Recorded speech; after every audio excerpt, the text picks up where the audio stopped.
Here it is, another beautiful day in Goshen. That's what I call this place. And it is a beautiful place. I don't know if you can hear the swallows singing and the birds, and it's just a beautiful place. And this morning, I usually get up early in the morning, and I just got my coffee, and I was sitting out there, and it was just a beautiful day, and partly cloudy. And as I was sitting there, a cloud that had been blocking the sun went on by, and it just opened up. Made me think of a modulation where it changes key. You wind up in another key, so to speak, or a different key. But I thought how nice it is when it's just the way it was kind of gloomy, and then the cloud went by, and it just opened up, and it was just so beautiful. It made me think of the song Te Quiero, which is in Spanish, I love you. And Te amo is I love you, but Te quiero is also used as I want you, but this one, Te quiero, is cuánto te quiero, how I love you, or how much I love you. And in this particular thing, it's a song that called Te quiero, and I also named it Canción de Magdalene's song. And the words are so beautiful that it just brought it to mind, because I was sitting over there, semi-cloudiness kind of like this, and then all of a sudden the cloud went by and the light just opened up, and I thought, wow, a modulation. And it made me think of this song as it moved from one face to the other. Made me think of the song Mary Magdalene. I was once contemplating that, how much the song was inspired by the scene where Christ is at the foot of a rich man's, was at a rich man dining, eating, and this woman was at the feet of Christ weeping. And I believe the man was a Pharisee. I believe it was Simon the Pharisee, and who had invited Christ to eat. And Christ, knowing all things, knew the host's thoughts, because he saw the woman touching him. And within himself he said, this man can't be a prophet. If he were a prophet, he wouldn't allow this woman. He would know that this woman is a sinner, and he wouldn't even let her touch him. But Christ, being omniscient, knew his thoughts. And he said to him, there were two men. One had a great debt, tremendous debt,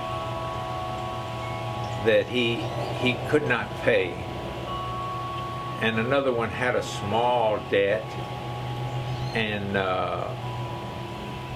the person they were indebted to forgave them both.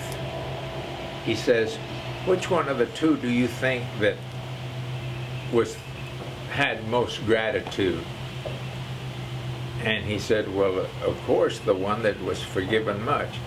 And then he said to him, I came into your home, and in those areas that during that time, the custom was to bring water and have the servants wash the guests' feet because of the dust, and it was refreshing, I imagine. And but he hadn't done that. The host hadn't offered Christ that. And he says, I came into your house, and it was also, point this. It was fashionable, and we still have that custom today, close family kiss. If not only the lips, just cheek to cheek and make the smacking sound, or if there's family, you kiss them up, and that's a whole other subject. But he says, I came into your home and you offered me no kiss. I came into your home and you offered me no water for my feet, to wash my feet. He says, but he didn't start with that presentation after presenting the two great debtors. And when he asked them, which of the two do you think that was most grateful? And he said, of course, the one that was forgiven much. And that's when he told him, I came into your house, you gave me no kiss, you didn't give me water to wash my feet. He says, but this woman, since I've been here, has not ceased weeping, and her tears had been falling on Christ's feet, and she would wipe them with her hair and kiss them. And when I say that, some might think, well, how perverted, kiss somebody's feet. But this woman was the one that was about to be stoned. And when they say stone, that doesn't mean throwing little pebbles at them and running them out of town on the rail. That means stone, brick size, or whatever they could use, and just stone the person to death. But the Lord,